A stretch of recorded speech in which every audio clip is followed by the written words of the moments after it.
Welcome to Crime Stories for Sleeping. I know your mind won't quiet.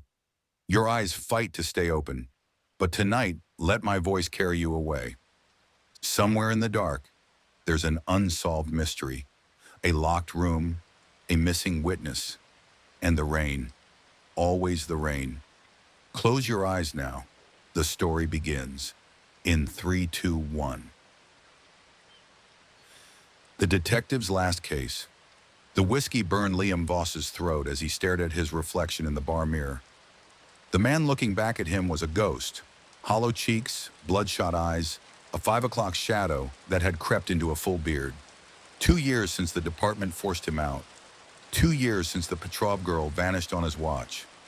The bartender slid another drink across the sticky counter just as the door swung open. Detective Maria Reyes stood silhouetted against the neon glow of the street, her badge catching the light like a warning. "You look like hell," she said, taking the stool beside him. Liam didn't smile. "What do you want, Reyes?" She dropped a file in front of him. The edges were worn, the seal broken years ago. "Remember this?" He didn't need to open it. The symbol stamped on the cover, a circle with a jagged slash, was burned into his memory. The red-eyed butcher case. 6 victims, never solved. "It's been 20 years, Liam said. Reyes tapped the file. "Then why did we find another body last night? Same markings, same missing eyes, only this one's fresh." The ice in Liam's glass cracked. Chapter 2. The morgue smelled of bleach and something sweet underneath, the kind of smell that clung to your clothes. The sheet rustled as Chen pulled it back. Liam's stomach turned. The woman on the slab was in her 30s. Dark hair fanned out around her head like a halo. Her skin was pale but not yet gray. No signs of decay. "Time of death?" Liam asked. "Less than 24 hours ago," Chen said. Reyes crossed her arms. "Dental records say she's Sarah Liang. Went missing in 2004. Liam's hands tightened on the edge of the table. "That's impossible." Chen lifted the corpse's wrist. A mark, faint but unmistakable. The same symbol from the file. "We missed this before," Reyes said. "It only shows up under UV." Liam's pulse pounded in his ears. "Who else knows?" "Just us. And whoever left this." She handed him a plastic evidence bag. Inside was a Polaroid. The victim alive, her eyes wide with terror. Scrawled on the bottom in red ink, "You should have stopped me when you could." Chapter 3. The dream started that night. Liam stood in a long hallway, the walls peeling with mold. At the end, a door stood slightly ajar. Something moved behind it. A whisper. "You're getting closer." Asterisk. He woke drenched in sweat. His apartment was freezing. The clock read 3:17 a.m. A thump from the living room. Liam reached for his gun before remembering the department took it. He grabbed a knife from the kitchen instead. The case file was open on his coffee table. Pages he didn't remember reading were spread out. In the center, a new Polaroid. Him, sleeping. The words underneath, "I see you." Chapter 4. Dr. Eleanor Price's office smelled like lavender and old paper. The psychiatrist hadn't aged well. Her hands shook as she poured tea. "You're the first to ask about the butcher in 10 years, she said. Liam placed the Polaroid on the table. "Why now?" Price's cup rattled in its saucer. "You ever hear of the Blackwater Asylum?" A chill crawled up Liam's spine. The place had burned down in the 80s. "Father Krell ran it," Price continued. "He believed he could trap evil, contain it." She tapped the symbol on the Polaroid. "This isn't a signature. It's a lock, and it's breaking." Chapter 5. The asylum ruins loomed against the stormy sky. Liam's flashlight cut through the dark as he stepped over collapsed beams. Rhea's voice crackled over the radio. "This is insane, Liam. Come back." He ignored her. The dreams had led him here. The whispers. A door creaked ahead. Inside, the walls were covered in the same symbol. Carved, painted, burned into the wood. In the center of the room, a chair. Straps dangling. Something moved in the corner. Liam turned. The last thing he saw was red eyes. Chapter 6. Reyes found him 3 days later. Liam sat in his apartment, the walls covered in photos and string. He didn't turn when she entered. "We thought you were dead," she said. He finally looked at her. Her scream echoed through the empty building. Because Liam's eyes weren't blue anymore. They were red. No. Epilogue. The new detective flipped through the file. Another body, another set of missing eyes. His partner leaned over. "Think we'll catch this guy?" The detective smiled. Maybe. His reflection in the window didn't.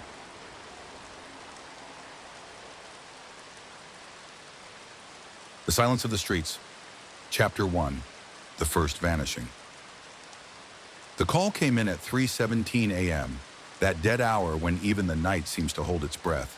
Detective Cassandra Ruiz pulled up to the derelict apartment building, her headlights cutting through the rain like a knife through black velvet. "Third disappearance this month," Officer Greer said, handing her a flashlight. "Same building, same floor." Cassandra's boots splashed through oily puddles as she entered the lobby. The elevator hadn't worked in years. She took the stairs, each creaking step ratcheting up the tension in her shoulders. Apartment 314 stood open, the door swaying slightly on its hinges. Inside, a single lamp cast long shadows across bare walls. A half-eaten meal sat on the table, the fork still resting across the plate. A newspaper lay open to the classifieds, circled in red. But no blood, no signs of struggle, just an empty chair pulled back from the table, as if someone had simply gotten up and walked away. Cassandra's flashlight beam caught something on the floor. She crouched, her fingers brushing against a child's drawing. A crude stick figure with too many teeth where the smile should be. Chapter 2. The Walls Have Eyes. The super claimed he hadn't heard anything. "Quiet as a grave," Old Man Fletcher wheezed, his breath smelling of cheap whiskey. "That's why folks like living here. No noise." Cassandra studied the peeling wallpaper in the hallway. "No security cameras?" Fletcher chuckled. "Can't afford fancy gadgets on what these folks pay." Back in the apartment, something nagged at her. The walls. They were wrong somehow. Running her fingers along the plaster, she felt it, a slight bulge beneath the surface. Using her pocket knife, she pried at the edge until a section crumbled away. Dozens of eyes stared back at her. Not human, not animal, just eyes embedded in the wall like pearls in concrete. They glistened wetly in her flashlight beam. As she watched, one blinked. Chapter 3. The Second Floor. Cassandra's radio crackled as she reached the second floor landing. "Ruiz, you copy?" Greer's voice sounded strained. "We got another call. Apartment 214, same building." The door to 214 stood slightly ajar. Inside, the scene mirrored the apartment above. Meal half-eaten, chair pushed back. But this time, something new. A cassette player sat on the kitchen counter, its play button depressed. Cassandra hit rewind, then play. At first, just static. Then a whisper so faint she had to press her ear to the speaker. "They're in the walls." Star, a child's giggle cut through the silence, followed by a wet, tearing sound. Then nothing. Cassandra's flashlight flickered. In the sudden darkness, she heard something move behind her. Not in the hallway, inside the walls. Chapter 4. The Basement. The building's basement smelled of damp earth and something older. Fletcher's keys jangled as he unlocked the final door. "Ain't been down here in years," he muttered. "Place gives me the creeps." Cassandra's light revealed a labyrinth of storage units, their padlocks rusted shut, except one. Unit 17's lock lay broken on the concrete. The door swung open at her touch, revealing a small room papered with children's drawings, hundreds of them, each depicting the same toothy smile. In the center of the room stood a single chair, and on the seat, a fresh cassette tape labeled in shaky handwriting. For the detective. Chapter 5. The Recording. Back in her car, Cassandra slid the tape into the player. Static, then breathing, then a voice she recognized. Officer Greer's. "Oh God, they're not gone. They were never gone. They're in the... A wet crunch, the sound of something being dragged. Then a child's voice, sing-song and wrong. "Come play with us, detective." Asterisk. The radio suddenly blared to life. Dispatch calling about another disappearance. Same building. Apartment 114 this time. Cassandra looked up at the rain-slicked building. Every light in every window was now on, and in each one a shadowy figure stood watching. Chapter 6. The Truth. The super's apartment was empty when she kicked in the door. Fletcher's wheelchair lay on its side, the seat cushion torn to shreds. The walls here were worse. The eyes weren't just embedded anymore. They were growing. Tendrils of flesh spread across the plaster, pulsing gently. One wall had split open like a wound, revealing a dark tunnel just wide enough for a person to crawl through. Cassandra's flashlight illuminated dozens of handprints leading into the darkness. Large, small, fresh. From deep in the tunnel, something giggled. Then something whispered her name. Final chapter, the new tenant. Police found Cassandra's badge in apartment 114. Her gun lay on the kitchen table, fully loaded. The chair was pushed back, a half-drunk cup of coffee gone cold beside an open case file. On the wall above the table, fresh plaster covered what might have been words. The new detective assigned to the case moved into the building the following week. Apartment 414 had cheap rent and good bones, the super assured him. Quietest building in the city. As the new detective unpacked his boxes, he could have sworn he heard laughter coming from inside the walls. Must be the pipes, he thought. Then he found the first drawing under his fridge, a stick figure with too many teeth, labeled New Friend, in shaky crayon. The super was right about one thing. The building was very, very quiet.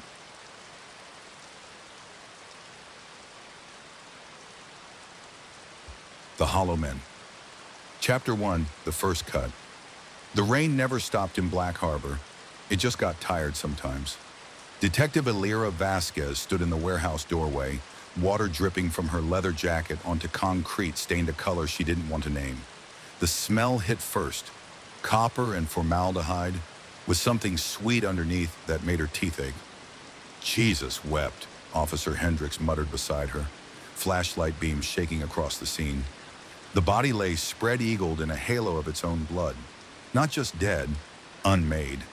Every inch of skin had been peeled away with terrifying precision, leaving glistening red muscle exposed to the cold air. The face remained intact, lips peeled back from teeth in a final scream, eyes wide and clouded with death. Elira recognized him immediately. Daniel Hargrove, mayor's son, pain in her ass for 3 years running. But it was the jars that stopped her breath.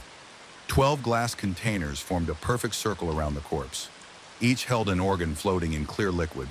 Heart, lungs, liver, all pristine, like specimens in a medical school lab. The brain sat at the head of the circle, gray matter suspended behind glass. Hendricks gagged into his sleeve. What kind of fucking psycho? Elira crouched, ignoring the way her knees protested. Her flashlight caught something beneath the pooling blood. A symbol carved deep into the concrete. A circle bisected by a single vertical line. The mark looked old, the edges worn smooth. Her radio crackled. "Vasquez? You seen this shit?" "Yeah," she said, voice rough. "Call the coroner, and Hendricks." The young officer looked up, face pale. "Don't touch anything." Chapter 2. The First Message. The morgue's fluorescent lights buzzed like angry flies.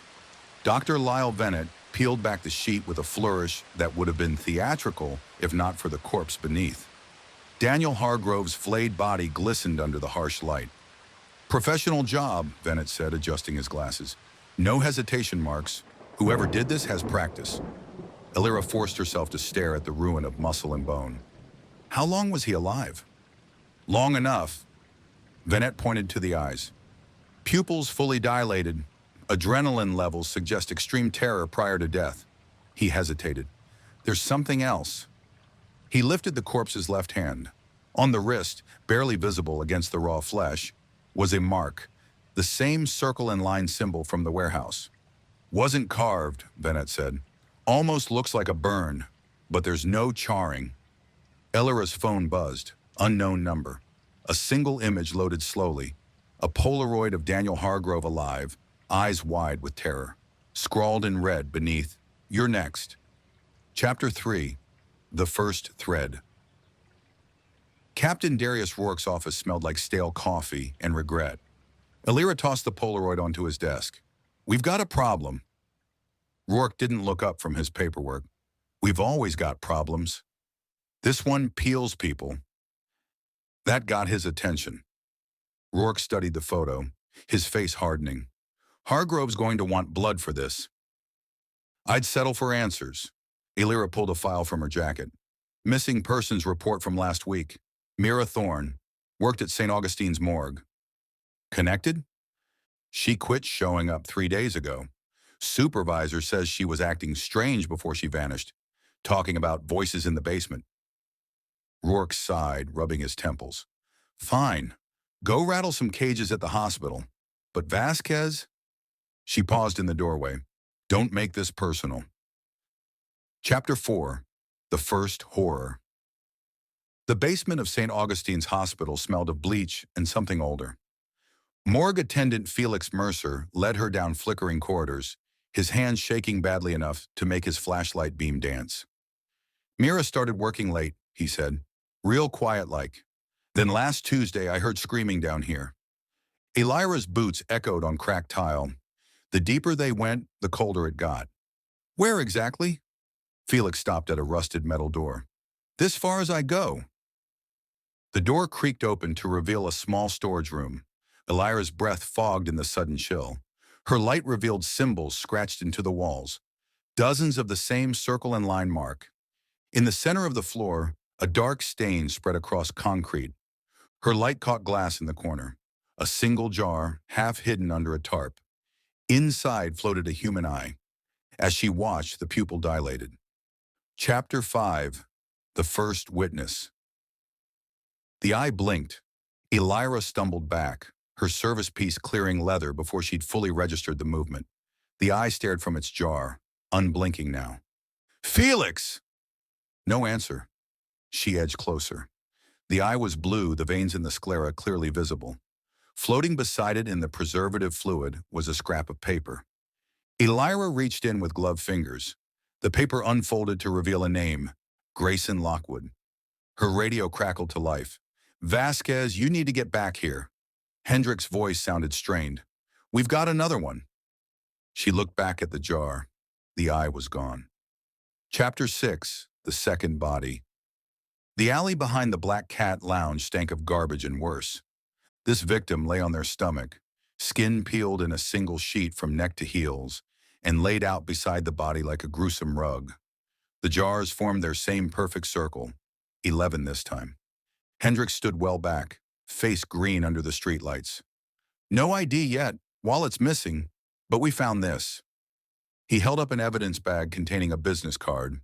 "Dr. Grayson Lockwood, St. Augustine's Psychiatric Wing." Elira's phone buzzed. Another unknown number. Another Polaroid. This one showed Mira Thorne, her mouth open in a scream. Scrawled beneath, "He sees you," to be continued. The Whispering Wires. Chapter 1 in the first call. Detective Nathan Cole's phone rang at precisely 2:47 a.m. The voice on the other end didn't identify itself. "They're using the wires now," the caller whispered. "You can hear them if you listen close. Asterisk." The call disconnected. Nathan checked the number. Restricted. He rubbed the sleep from his eyes and was about to dismiss it when his landline rang. Same voice. "They took the Henderson girl tonight. Check the phone booth at 7th and Marrow. Star." The phone booth stood empty when Nathan arrived, its glass fogged with condensation. Inside, the receiver dangled from its cord, swaying slightly as if recently used. On the metal shelf beneath the phone, someone had carved 3 words into the paint. "Listen to them." Chapter 2. The Static Screams. Mia Henderson's parents reported her missing at dawn, 16 years old, last seen walking home from her shift at the diner. Nathan reviewed security footage from the route. At 1:18 a.m., Mia paused beneath a streetlight to answer her phone. Her face went slack. She turned sharply and walked into the alley. The camera caught her mouth moving, forming the same three words over and over until she disappeared from view. Nathan played the audio recording from the call log on Mia's phone. 30 seconds of normal conversation with her boyfriend. Then the line went dead for precisely 3 seconds. When the audio returned, it wasn't Mia's voice that came through. "We see you watching, detective." Asterisk. The words emerged from a sea of static that somehow formed a perfect human whisper. Chapter 3. The Deadline. The phone company traced the call to a disconnected payphone outside the abandoned textile mill. Nathan found the booth covered in strange etchings. Not graffiti, but precise mathematical equations spiraling across every surface. When he touched the receiver, the metal burned his fingers. The phone rang the moment he pulled back. "You're getting warmer," the same whisper from Mia's recording said. "Come to the switching station. We'll leave the lights on." Asterisk. The line went dead. Across the street, every payphone in sight began ringing simultaneously. Chapter 4. The Exchange. Central Switching Station had been automated years ago, its cavernous halls empty of technicians. The emergency lights cast long shadows between banks of silent equipment. Nathan's flashlight revealed something new. Every switching panel had been manually reconfigured. Wires formed intricate patterns across the floor, pulsing faintly in the dark.